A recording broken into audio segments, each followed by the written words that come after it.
Welcome back. You're watching Late Agenda, and Troy Bramston are now joined by Labor member for Chifley, Ed Husic. Thanks for your company. Thank you. Thanks now, I should say you're a Labor member, which means that we have to ask you about Peter Slipper. Okay. Any regrets about the decision to back him into the speakership? From my perspective as a government whip, and watching the way that Mr Slipper has worked both as Speaker within the chamber and also in terms of, for example, things like the selection committee and the process of managing legislation, you know, from my point of view, I think he's been an excellent Speaker.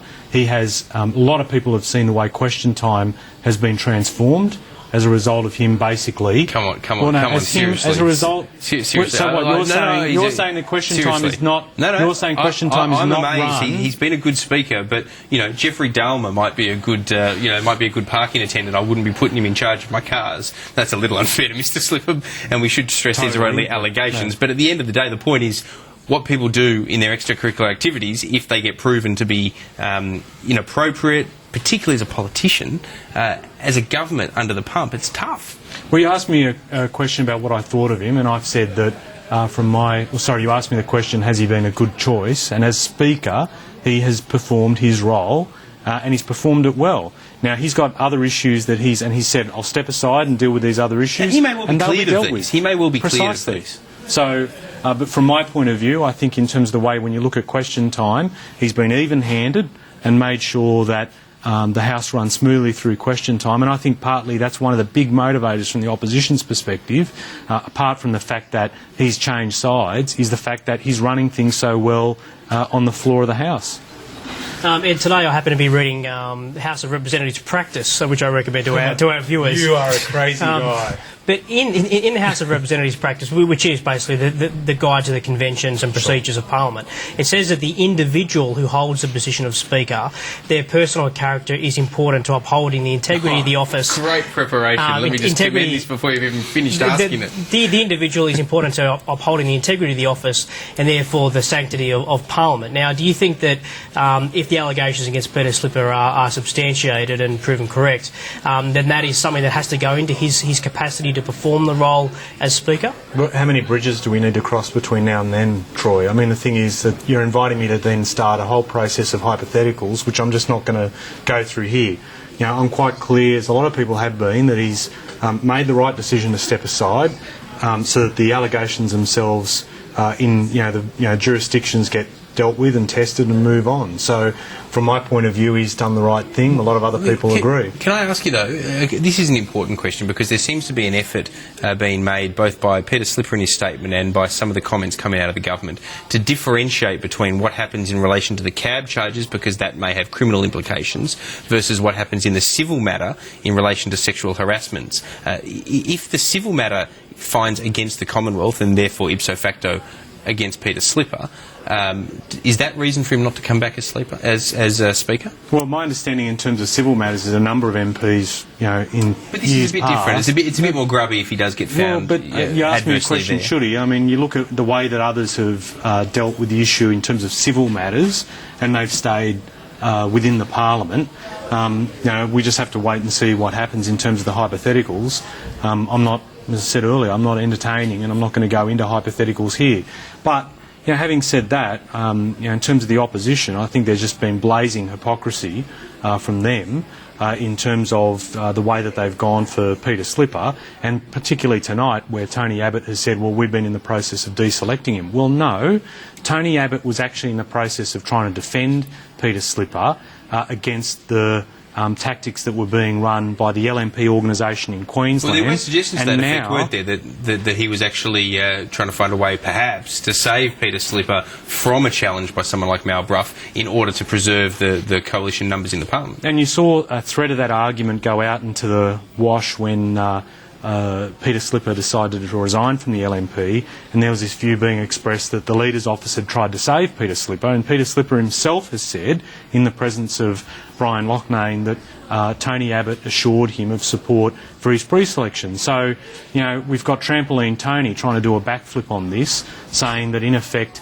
no, we were trying to get rid of him, when in actual fact, Tony Abbott was trying to save Peter Slipper. So I just think there's a whole lot of convenient argument being run now by the opposition on this, and I think they do need to be held to account for it. They pre-selected him 9 times. Tony Abbott went to his wedding. But look, that's all true, and that would all be a problem if he was still a member of theirs in any way, shape or form. But as Tony Abbott said to Chris Uhlmann on the 7:30 report on the night of the 24th of November last year, when Peter Slipper was put in the Speaker's position as an independent with the backing of, amongst others, yourself and all the members of the Labor Party, at that point he became Julia Gillard's man, and that's why this taint, allegations as they might be, is hurting your side of Parliament, not Peter Slipper's long-time side of Parliament. No, I don't think so. I think, can I just say, there's a lot of water, and this is why, when you asked me the questions earlier, there's a lot of water to flow under many bridges. The fact of the matter is the Commonwealth's a respondent. The Commonwealth's a respondent not just for the last few months, it goes back some time. Senator Sinodinos, Tony Nutt, their involvement in terms of issues and complaints raised.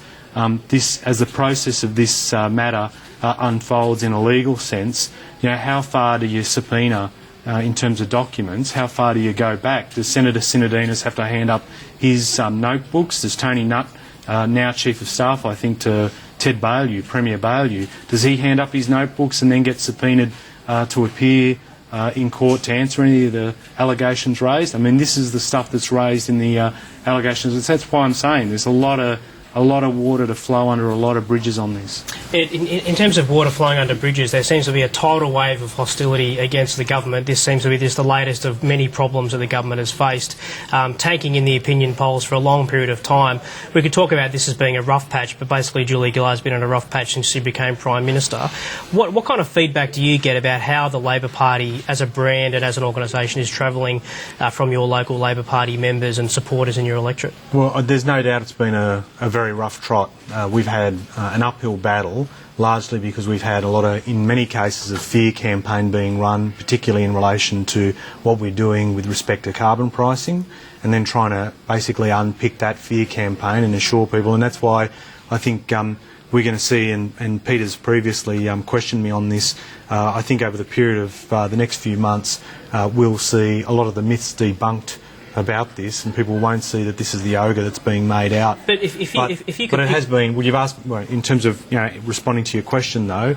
I don't think anyone says that it's been a bed of roses. I mean, we just got to get on with the job with dealing with a lot of issues. And what gets me, and this is why when you were questioning us the other week, Paul, with Paul Fletcher, I should say. I'm getting my Pauls and Peters wrong.